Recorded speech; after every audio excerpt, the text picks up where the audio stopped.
बिस्मिल्लाहिर्रहमानिर्रहीम। आज की इस वीडियो में हम 9th क्लास की मैथ एक्सरसाइज 6.4 शुरू करेंगे। 6.3 तक हम मुकम्मल कर चुके हैं। तो आज की इस वीडियो में हम एक्सरसाइज 6.4 स्टार्ट करते हैं। तो 6.4 में क्वेश्चन नंबर 1 है। ये हमारे पास एक ट्राइएंगल है जो दी गई है और इस ट्राइएंगल को इस्तेमाल करते हुए हमने मुख्तलिफ़ एंगल्स की वैल्यू मालूम करनी है। ये वाली ट्राइएंगल्स आपकी बुक में बनी हुई है, वहीं से इसको मैंने लिए और वैल्यू निकालूंगा और फिर जो है वो एंगल्स की वैल्यू फाइंड करेंगे। तो सबसे पहले ये देखें, ये आपके पास एक ट्राइएंगल है, इसमें ए बी और सी पॉइंट दिया गया, ठीक है। इसको बी लिखा हुआ है, यहाँ पे सी आएगा। ये ए सी जो है वो दिया गया है 1 और ये दिया गया 2। हमने इसकी ये साइड मालूम करनी है। ए एंगल उसने बता दिया कि ये 60 एंगल है और बी एंगल उसने बता दिया कि ये 30 डिग्री एंगल है। अब हमने क्या मालूम करना है, हमने ये परपेंडिकुलर मालूम करना है। क्या मालूम करना है? परपेंडिकुलर मालूम करना है, ठीक है। परपेंडिकुलर की वैल्यू मालूम करनी है। तो उसके लिए पाइथागोरस थ्योरम हम इस्तेमाल करेंगे। पाइथागोरस थ्योरम क्या है? हाइपोटेन्यूज स्क्वायर, बेस स्क्वायर और परपेंडिकुलर स्क्वायर। हमने मालूम करना है परपेंडिकुलर, बेस को दूसरी तरफ ले जाएंगे, उसके बाद वैल्यू पुट करेंगे। हाइपोटेन्यूज की वैल्यू है 2 का स्क्वायर, फिर बेस की वैल्यू पुट करेंगे 1 का स्क्वायर, परपेंडिकुलर स्क्वायर उसी तरह आ जाएगा। 2 का स्क्वायर लेंगे तो 4 आएगा, 1 जो है आपके पास ऐसे ही आ जाएगा, इक्वल पी स्क्वायर। 4 में से 1 माइनस करेंगे, आपके पास 3 आएगा और फिर आप स्क्वायर रूट लेंगे दोनों तरफ। जब स्क्वायर रूट लेंगे तो आपके पास p की वैल्यू आ जाएगी स्क्वायर रूट 3। अब क्वेश्चन 1 का फर्स्ट पार्ट है। फर्स्ट पार्ट दिया गया साइन 30 और ये साइन क्या होता है? परपेंडिकुलर और हाइपोटेन्यूज। अब एंगल 30 के वाले से हमने देखना है। तो आप देखें, ये आपके पास 30 का एंगल है। 30 के एंगल के वाले से ये परपेंडिकुलर हो जाएगा, ये बेस हो जाएगा और ये हाइपोटेन्यूज होगा, ठीक है। इसकी वजाहत मैंने आपको पहले की हुई है कि ये परपेंडिकुलर और ये बेस और हाइपोटेन्यूज कैसे होता है, ठीक है। इस एंगल के वाले से ये इसका परपेंडिकुलर, ये बेस और ये हाइपोटेन्यूज, ठीक हो गया। अब साइन 30 हमारे पास क्या है? परपेंडिकुलर और हाइपोटेन्यूज। परपेंडिकुलर की वैल्यू हम पुट करेंगे 1, क्योंकि यहाँ पे परपेंडिकुलर की वैल्यू 1 है और हाइपोटेन्यूज की वैल्यू 2। तो यूँ साइन 30 आ जाएगा 1/2। 1 का सेकंड पार्ट है काज 30। काज किसके इक्वल होता है? Base over hypotenuse. बेस की वैल्यू क्या है? बेस की वैल्यू है हमारे पास ये, ठीक है। अब बेस ये x हमने मालूम किया हुआ है, इसकी वैल्यू क्या है? स्क्वायर रूट 3, वो पुट कर लेंगे। हाइपोटेन्यूज की वैल्यू क्या है? 2, वो 2 पुट कर देंगे। यूँ काज 30 की वैल्यू हमारे पास क्या आएगी? Square root 3/2। tan π/6, pi equal होता है 180, डिवाइड 6 लिखेंगे, इसको डिवाइड करेंगे, tan 30 आ जाएगा। tan क्या होता है? परपेंडिकुलर और बेस। परपेंडिकुलर की वैल्यू पुट करेंगे, परपेंडिकुलर हमारे पास है 1, बेस की वैल्यू है हमारे पास स्क्वायर रूट 3। तो यूँ tan 30 आएगा 1 divide square root 3।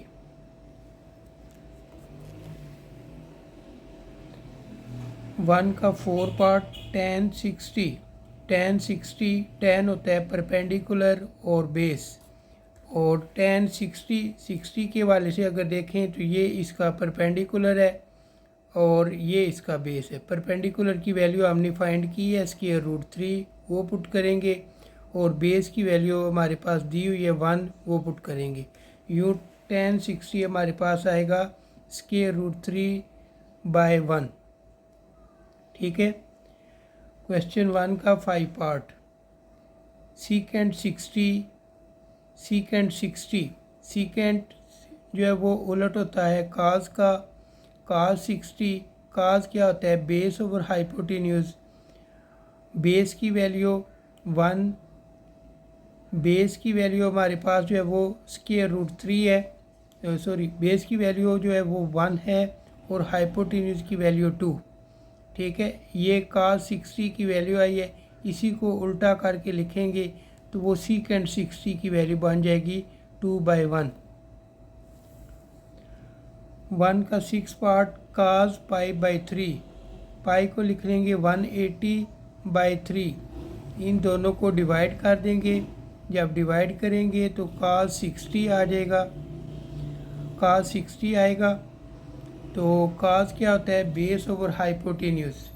Base over hypotenuse ये इक्वल होता है। तो हम क्या करेंगे, बेस की जगह पे उसकी वैल्यू पुट करेंगे और हाइपोटेन्यूज की जगह उसकी वैल्यू पुट करेंगे। बेस हमारे पास क्या है 1 और हाइपोटेन्यूज हमारे पास क्या है 2। तो यूँ काज 60 की वैल्यू बन जाएगी 1/2। 1 का 7 पार्ट काट 60, काट किसका उलट है, tan का। तो tan 60 लिख लेंगे। tan 60, tan क्या होता है, परपेंडिकुलर और बेस। परपेंडिकुलर की वैल्यू हमारे पास जो हमने मालूम की थी इसके √3 और बेस की वैल्यू उसने दी हुई थी 1। तो tan 60 की वैल्यू ये होगी। हमने काट मालूम करना है, इसी वैल्यू को उल्टा कर लेंगे तो ये आ जाएगा 1/√3। अब क्वेश्चन नंबर 1 का 8 पार्ट साइन 60। साइन 60, साइन होता है परपेंडिकुलर और हाइपोटेन्यूज। परपेंडिकुलर की जगह उसकी वैल्यू पुट करेंगे जो कि इसके √3, हाइपोटेन्यूज की वैल्यू पुट करेंगे जो कि 2। सीकेंट 30, सीकेंट 30, सीकेंट होता है काज का उलट, तो हम इसको लिख लेंगे काज 30। काज बेस ओवर हाइपोटेन्यूज, बेस की जगह हम √3 लिख लेंगे, हाइपोटेन्यूज की जगह 2 लिख देंगे। अब इसी को उल्टा करेंगे तो सीकेंट 30 आएगा 2/√3।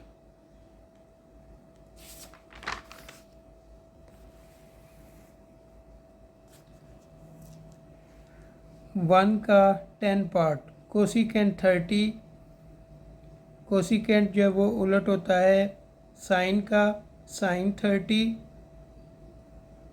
तो साइन किसके इक्वल होता है, परपेंडिकुलर और हाइपोटेन्यूज। परपेंडिकुलर की वैल्यू हमारे पास 30 के वाले से 1 है, हाइपोटेन्यूज हमारे पास 2 है। इसको जब उल्टा करेंगे तो कोसिकेंट 30 की वैल्यू आएगी 2। अब 1 का 11 पार्ट साइन 45। जब साइन 45 मालूम करना है तो उसके लिए ये अलग से जो है वो डायग्राम दी गई है और इसकी वैल्यू भी चेंज है। ये भी आपके बुक के अंदर मौजूद है। इसकी AC साइड 1 है, BC साइड जो है वो 1 है, C इसमें हमने मालूम करना है। पैथागोरस थ्योरम लगाएंगे इसके हवाले से। अब C² ये लिख लेंगे इक्वल बेस जो कि B² है, उसके बाद परपेंडिकुलर जिसको A का नाम दिया है A²। B की वैल्यू पुट कर देंगे 1, A की वैल्यू पुट करेंगे 1। 1 का स्केयर लें तो 1 ही होता है और इधर 1 का स्केयर लेंगे तो 1 ही होगा। दोनों को ऐड करेंगे 2 आ जाएगा। दोनों तरफ स्केयर रूट लेंगे, C इक्वल √2। ये हमारे पास वैल्यू आ जाएगी हाइपोटेन्यूज की, यानी C की वैल्यू आ जाएगी। अब साइन क्या होता है, परपेंडिकुलर और हाइपोटेन्यूज। परपेंडिकुलर हमारे पास जो है वो 1 है और हाइपोटेन्यूज जो हमने फाइंड किया स्क्वायर रूट 2, तो साइन 45 इक्वल होगा 1 डिवाइड स्क्वायर रूट 2। 1 का जो है वो 12 पार्ट है, कॉज पाई बाई 4, कॉज 180/4, पाई जो है वो 180 के इक्वल, 4 पे इसको डिवाइड करेंगे तो ये 45 बन जाएगा। काज किसके इक्वल होता है, बेस ओवर हाइपोटेन्यूज। बेस की वैल्यू दी गई है 1, हाइपोटेन्यूज की वैल्यू हमने फाइंड की थी स्क्वायर रूट 2, तो यूँ काज 45 इक्वल होगा 1 डिवाइड स्क्वायर रूट 2। तो क्वेश्चन 1 कंप्लीट हो चुका है। अब क्वेश्चन 2 है, इवेल्युएट 2 sin 60 cos 60। 2 sin 60 की वैल्यू कैलकुलेटर से निकालेंगे, स्क्वायर रूट 3/2 आ जाएगी। cos 60 की वैल्यू आएगी 1/2। अब हम क्या करेंगे, ये 2 और ये 2 कैंसिल कर देंगे, स्क्वायर रूट 3/2, ये इसका आंसर आ जाएगा। 2 का second part, 2 cos π/6 into sine π/6। 2 लिख लेंगे, cos पाई की जगह 180/6, साइन फिर पाई की जगह 180/6। अब 180 को 6 पे डिवाइड करेंगे तो ये इधर भी 30 आ जाएगा और इधर भी 30 आ जाएगा। 2 ऐसे ही लिख लेंगे, cos 30 किसकी इक्वल होता है, स्क्वायर रूट 3/2। साइन 30 किसकी इक्वल होता है, 1/2। अब ये 2 और ये 2 कैंसिल कर देंगे, स्क्वायर रूट 3/2, ये इसका आंसर आ जाएगा। Question number 2 third part, 2 sin 45 plus 2 cos 45। 2 sin 45 और cos 45 की वैल्यू सेम होती है, जो कि 1 डिवाइड स्क्वायर रूट 2 है। इधर भी पुट कर लेंगे और इधर भी पुट कर लेंगे। अब इस 2 को 1 से मल्टीप्लाई करेंगे, नीचे स्क्वायर रूट 2 लिख देंगे। इस 2 को 1 से मल्टीप्लाई करेंगे, नीचे स्क्वायर रूट 2 लिख देंगे।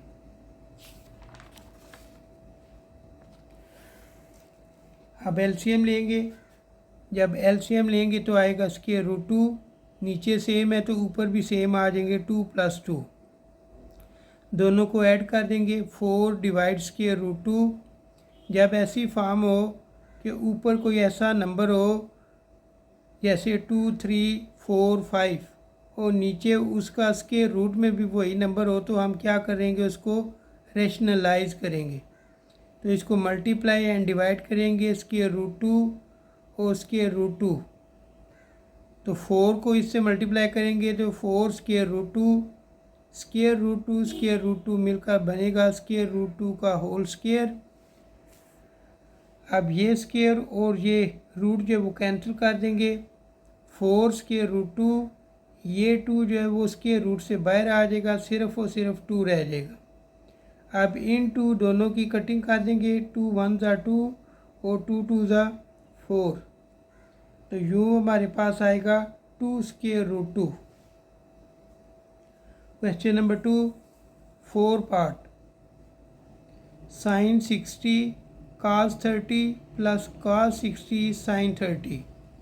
साइन 60 की वैल्यू होगी स्क्वायर रूट 3/2, cos 30 की वैल्यू होगी स्क्वायर रूट 3/2 प्लस cos 60 की वैल्यू 1/2, sin 30 की वैल्यू 1/2।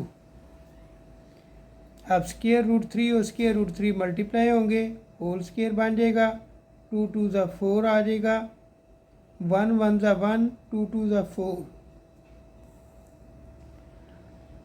अब ये स्क्वायर और ये रूट कैंसिल कर देंगे, 3/4 प्लस 1/4 आ जाएगा। अब इसका एलसीएम लेंगे, जब इसका एलसीएम लेंगे तो हमारे पास आ जाएगा 4, नीचे सेम है तो ऊपर भी उसी तरह आएंगे, 3 + 1, दोनों को ऐड करेंगे तो 4/4 हो जाएगा। 4/4 को डिवाइड करेंगे तो आंसर आ जाएगा 1। 2 का 5 part, cos 60 cos 30 minus sin 60 sin 30। cos 60 की वैल्यू होती है 1/2, cos 30 की वैल्यू होती है √3/2 माइनस sin 60 की वैल्यू होती है √3/2 इंटू sin 30 जो कि 1/2 के इक्वल होते हैं। √3 को 1 से मल्टीप्लाई करेंगे, √3 2 2 ज़ा 4 हो जाएगा, माइनस √3 को 1 से करेंगे, √3 2 2 ज़ा 4 हो जाएगा। दोनों का एलसीएम ले लेंगे 4, नीचे सेम है तो ऊपर भी सेम आएगा, √3 माइनस √3। अब एक प्लस में है एक माइनस में, तो माइनस करेंगे तो ये 0 हो जाएगा, दोनों कैंसिल हो जाएंगी, आंसर आ जाएगा 0। Question number 2, 6 part, sin 60 into cos 30 minus cos 60 into sin 30। sin 60 की वैल्यू लिखेंगे √3/2, cos 30 की वैल्यू लिखेंगे √3/2, दोनों की वैल्यू सेम आ रही हैं, माइनस cos 60 की जगह लिख लेंगे 1/2, sin 30 की वैल्यू लिखेंगे 1/2।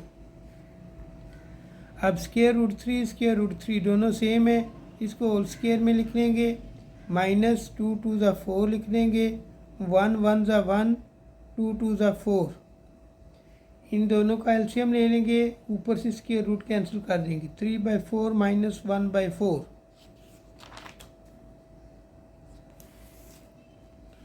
जब एलसीएम लेंगे तो आएगा 4, ऊपर आएगा 3 माइनस 1, 3 में से 1 माइनस करें 2, 2/4, दोनों को डिवाइड करेंगे 1/2, ये आ जाएगा। 2 का 7 part, cos 60 cos 30 plus sin 60 sin 30। cos 60 होता है 1/2, cos 30 होता है √3/2 प्लस sin 60 होता है √3/2 इंटू sin 30 होता है 1/2। अब इनको मल्टीप्लाई कर लेंगे, √3 को 1 से मल्टीप्लाई किया तो √3, नीचे 2 2 ज़ा 4, √3 को 1 से किया √3 2 2 ज़ा 4। अब नीचे एलसीएम ले लेंगे, ये आएगा 4, √3 और √3 इसी तरह आ जाएंगे, यहाँ पे भी इसके 1 है और इधर भी 1, दोनों को ऐड करेंगे तो ये बन जाएगा 2 √3/4। अब ये 2 1 ज़ा 2 कर देंगे और 2 2 ज़ा 4 कर देंगे, यूँ √3/2 इसका आंसर आ जाएगा। 2 का 8 part, tan π/6 cot π/6 plus 1, pi equal होता है 180, तो 180/6 लिख लेंगे, cot पाई की जगह 180/6 लिख लेंगे प्लस 1। अब 6 को दोनों से डिवाइड करेंगे, जब डिवाइड करेंगे तो ये एंगल आ जाएंगे 30 डिग्री और 30 डिग्री। tan 30 की वैल्यू होती है 1√3 और इसकी वैल्यू है √3/1 प्लस 1। अब ये √3 कैंसिल कर देंगे तो हमारे पास आ जाएगा 1, 1 + 1 होता है 2। तो क्वेश्चन 2 भी हमारा कंप्लीट हो चुका है। Question number 3 part 1, 2 sin 45 minus 2 cos 45। 2 sin 45 की जगह लिख लेंगे 1 डिवाइड्स के √2 माइनस 2 cos 45 की जगह लिख लेंगे 1/√2, 2 1 ज़ा 2 √2 और माइनस 2 1 ज़ा 2 और √2। अब एक प्लस में एक माइनस में है, दोनों को कैंसिल कर देंगे तो आंसर आ जाएगा 0। 3 का second part, 3 cos 45 plus 4 sin 45। 3 ऐसे लिखेंगे, cos 45 की जगह 1 डिवाइड्स के √2 प्लस 4 sin 45 की वैल्यू 1 डिवाइड्स के √2। अब नीचे एलसीएम ले लेंगे, √2 आ जाएगा, √2 कैंसिल, आपके पास आएगा 1, 1 को 3 से मल्टीप्लाई करेंगे 3, इसी तरह इसका आ जाएगा 4। अब 3 + 4 करेंगे तो 7 आ जाएगा और नीचे स्क्वायर रूट 2 लिख देंगे।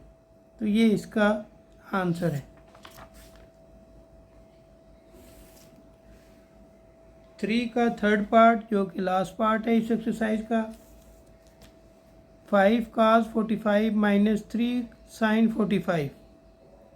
5 cos 45 की जगह लिख लेंगे 1 / स्क्वायर रूट 2 - 3 sin 45 की जगह लिख लेंगे 1 / स्क्वायर रूट 2। अब नीचे सेम है, एलसीएम ले लें, स्क्वायर रूट 2 आ जाएगा, ऊपर भी सेम आएंगे 5 - 3। 5 में से 3 माइनस करेंगे तो आ जाएगा 2, नीचे आ जाएगा स्क्वायर रूट 2। ये पीछे वाले सवाल की तरह ऊपर जो नंबर है नीचे उसका स्क्वायर रूट है। तो जब इस तरह की कंडीशन हो तो हम नीचे वाले से स्क्वायर रूट को ख़त्म करते हैं। तो हम उसके लिए क्या करेंगे, मल्टीप्लाई और डिवाइड करेंगे, square root 2 divide square root 2। ये 2 इसके साथ मल्टीप्लाई होकर बन जाएगा 2 स्क्वायर रूट 2। ये दोनों आपस में मिलकर बनेंगे स्क्वायर रूट 2 होल स्क्वायर। अब ये स्क्वायर और रूट कैंसिल कर देंगे, 2 स्क्वायर रूट 2 और नीचे आ जाएगा 2, ये 2 2 कैंसिल, तो स्क्वायर रूट 2 हमारे पास आंसर आ जाएगा। यूँ हमारी ये एक्सरसाइज मुकम्मल हुई। मुझे दे इजाज़त। अल्लाह हाफिज़।